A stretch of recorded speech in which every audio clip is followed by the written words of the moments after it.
Alhamdulillah wa salatu wa salam à Rasulillah.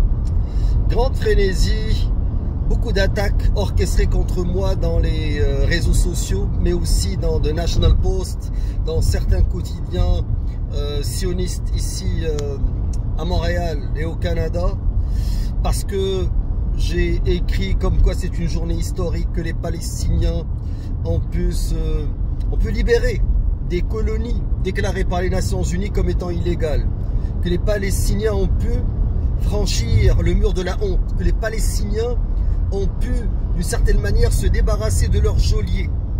Et bien entendu, tout musulman, tout être humain est pris de justice, qui sait que le vrai responsable des atrocités, des massacres de civils, ce sont les sionistes qui occupent illégalement la terre des Palestiniens.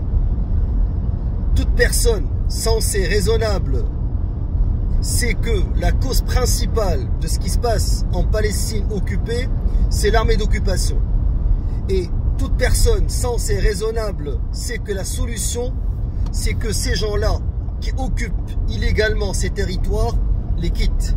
Donc renvoyer dos à dos le bourreau et la victime ne va jamais résoudre ce conflit. Après 75 ans d'occupation illégale, l'entité sioniste a commis les pires crimes contre le peuple palestinien. Il ne s'agit pas de deux armées.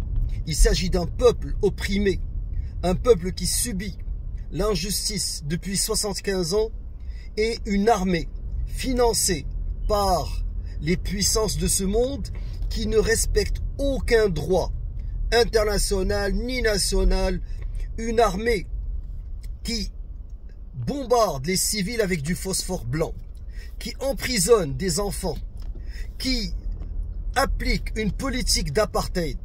Donc, ces menaces, ces insultes qu'on m'adresse dans les réseaux sociaux ne vont jamais changer notre soutien indéfectible pour la cause palestinienne.